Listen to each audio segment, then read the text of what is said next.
Sooner or later, turn in my favor, turn it around for me. Hey y'all, here we go. It has been forever and 3 days. Forever and 3 days. But I'm here, and I thank you for being here with me. So we're going to jump right into Mary Monroe's God Don't Like Ugly, chapter 11. And it's taken a long time, I know. But I just vow not to quit or give up on things that I start. So we are still here, and we're still pressing, and we're going to go. And shout out to the young lady who is, like, pressing me, like, next chapter. Here we go. Chapter 11. Of all my classes, the one I dreaded most was PE. That's gym.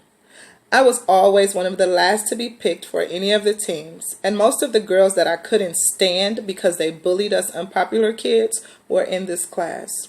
Stige Junior High was only one of 2 junior high schools in Richland. Taking up almost a whole city block, Stige was filled with mostly upscale white kids, but there were a lot of rowdy, low-income kids from the north side of town enrolled as well.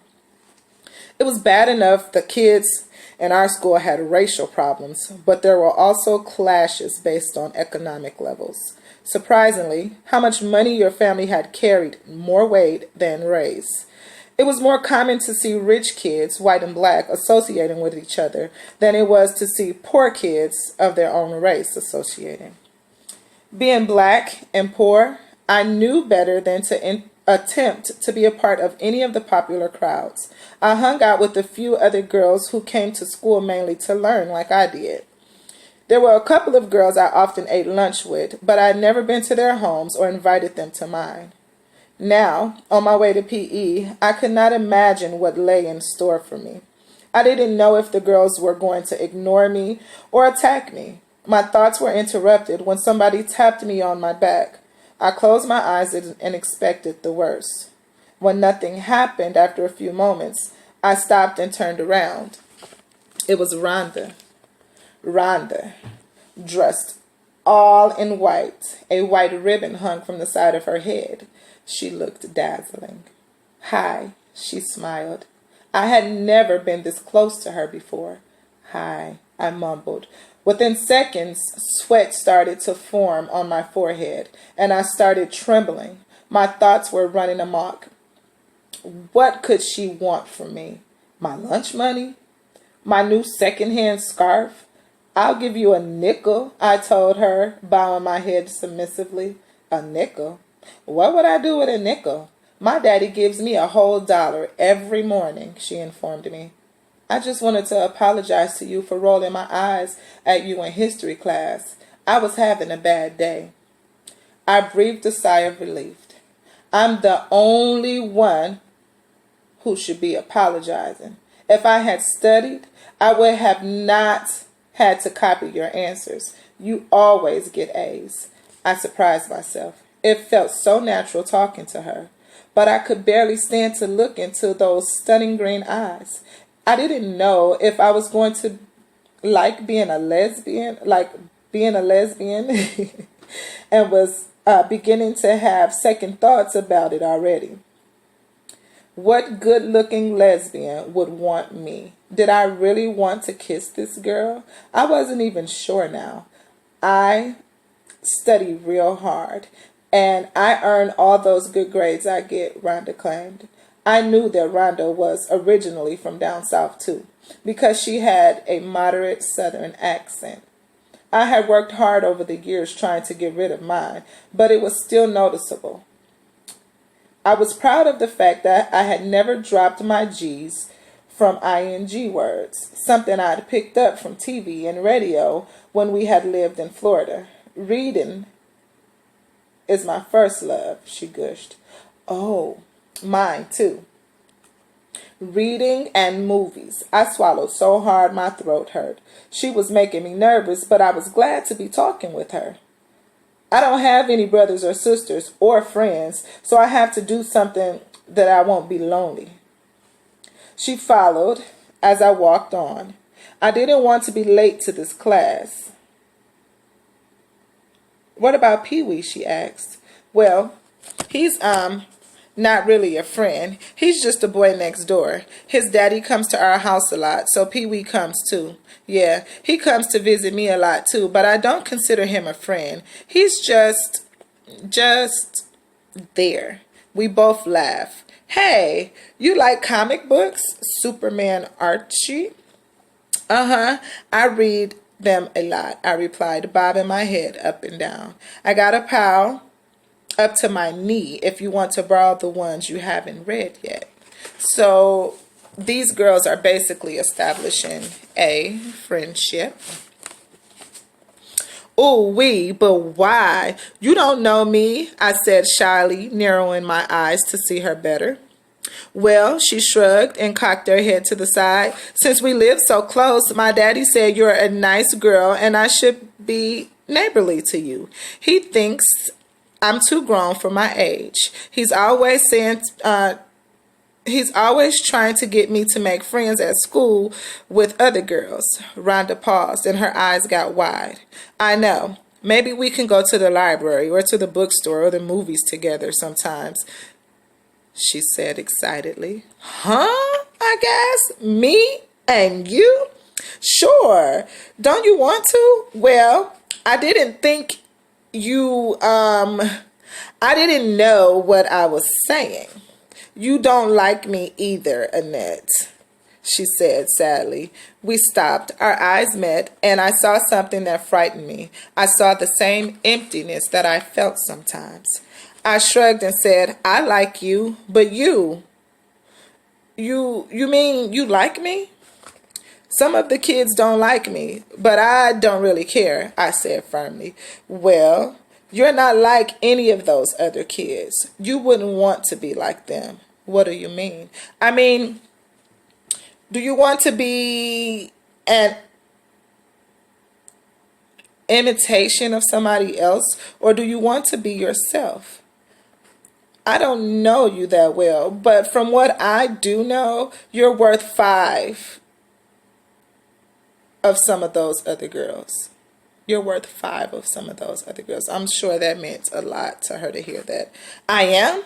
Of course I am. Me? I'm worth 5 of those other girls? You're smart. And you've got a complexion I couldn't beat with a stick. My hands went up to my face. I widened my eyes and looked at Rhonda with great suspicion. What about my complexion? Everybody says I'm too dark. Too dark for what? I really don't know, I said thoughtfully, scratching the back of my neck. We're the same shade, and I'm sure as hell not too dark for anything. God didn't think so, or he wouldn't have made us this color. Rhonda paused and smiled. Your skin reminds me of milk chocolate candy bars, all smooth and silky and not nary a pimple, a freckle, nothing. And look at that beauty mark. This was the first time the wart above my lip had been referred to as a beauty mark. But you've got nice skin too, I stammered. Yeah, but mine's from the drugstore. If I didn't do facials and didn't wear makeup, my face wouldn't look like peanut brittle. My face would look like peanut brittle. So this girl is wearing makeup and all that good stuff already. And she said if she didn't wear makeup, her face would look like peanut brittle. So she loves Annette's skin. Thanks, Rhonda. No other girl has ever told me that before, I said shyly.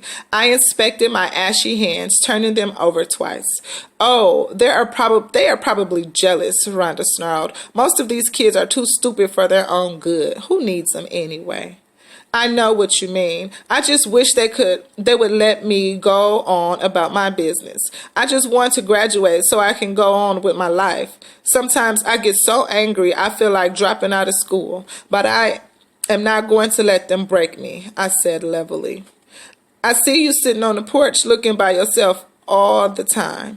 Then I see you in the cafeteria alone like me. I sit on my porch alone a lot. I sit in the cafeteria every day alone. I don't have any close friends either. But you're so pretty. So You could probably have any boyfriend you want.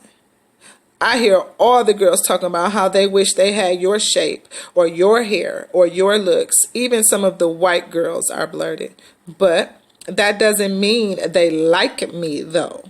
A lot of them don't like me on the account of they are jealous because my daddy's got a lot of money and everything, and my mama's good looking. Your daddy's rich and your mama's good looking. That's what I just thought about. My favorite little song my dad used to sing it all the time.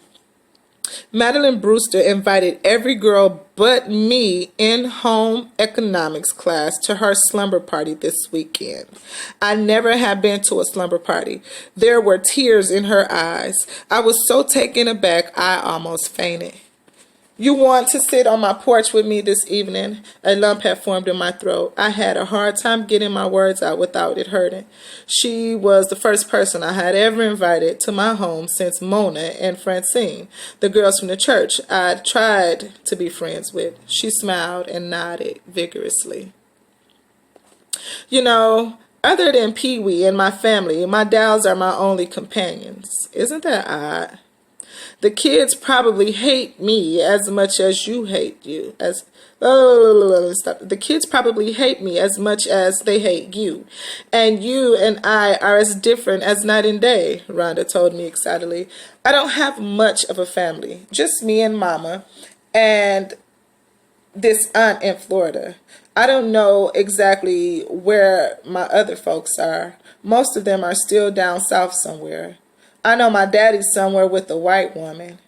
Speaking of white folks, wait until you meet my Uncle Johnny. I know who Uncle Johnny is. Before he got religion, he robbed a bank one time with a butcher knife. Rhonda laughed. We heard the bell ring. We better run.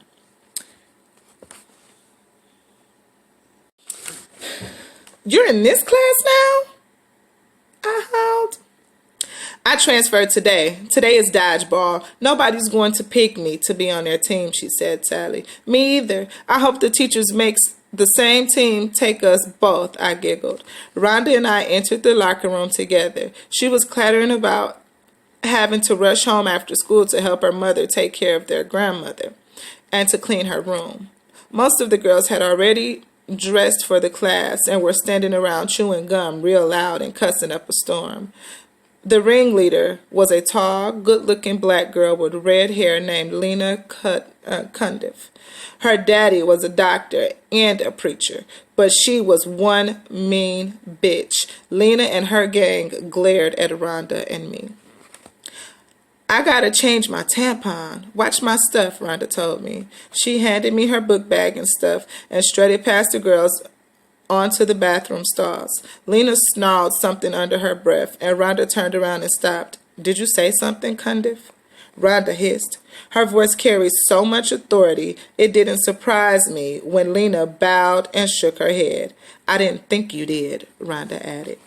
As soon as Rhonda disappeared, Lena gave me another mean look. I just let out of breath and sat down on one of the benches and started to remove my shoes. I already had my gym clothes on under my street clothes. Not only did it save time, I didn't have to get my gym basket from the cage. One of Lena's friends was in charge of the cage. In the last gym class, when I had retrieved my gym clothes, somebody had stuck a big wad of purple chewing gum in the crotch of my shorts. Before I could get my blouse off, Lena strolled over and stood in front of me and folded her arms and gave me a threatening look. Girl, you look like something I seen swinging from the tree in the Tarzan movie. What you looking at, cheetah? She shouted at me with her nostrils flaring. Nothing, I muttered. My eyes were on the floor. I'm surprised they make shorts big enough to fit a cow like you, she said seriously. The other girls roared. They do, I mumbled. Somehow I managed to smile. And where did you get that book bag? I know for a fact your funky old mama ain't nothing but a maid cleaning funky Judge Lawson's toilets and shit. She ain't got no money to afford nothing nice like that. I bet you stole it. Then, without warning, and for no apparent reason other than that fact that she just didn't like me, Lena stomped on my bare foot. I don't steal, I told her in a weak, barely audible voice as I massaged my foot. It hurt like hell. I was sure I'd be limping for a few hours, but since I wasn't going to be picked for any of the ball teams anyway, it didn't even matter. I bet you do.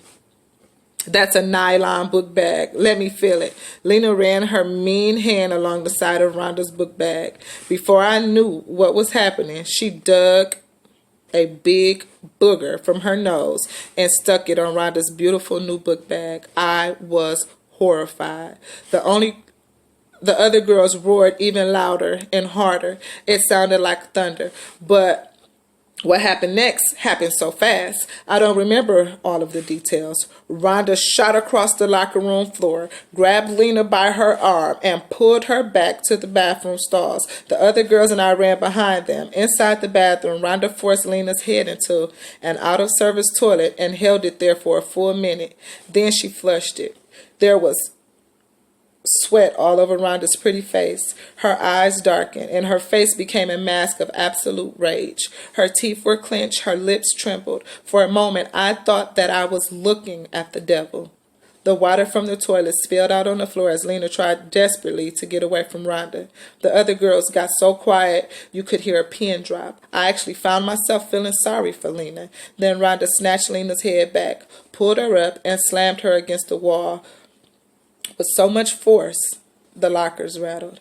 If you ever touch my stuff again, I am going to kill you, Lena, Rhonda said seriously. Do I make myself clear? Her voice was cold and hard, almost like a deep growl. Rhonda didn't seem like herself anymore. I don't know how, but I knew she meant business. Lena was coughing and spitting up all kinds of filth from the toilet. She wiped her face with both hands, then turned to face Rhonda. Is that a threat, Nelson? I could not believe that Lena was brave enough to say anything that might possibly provoke Rhonda again. But most bullies I knew were not smart people anyway. She didn't know any better. That's not a threat, Rhonda said, letting out her breath. She was so cool and so calm that it was scary. By now her voice had turned to normal. That's a promise. And that is the end of chapter 11. And we'll be picking up chapter 12 really soon. Thank you for joining me. Peace.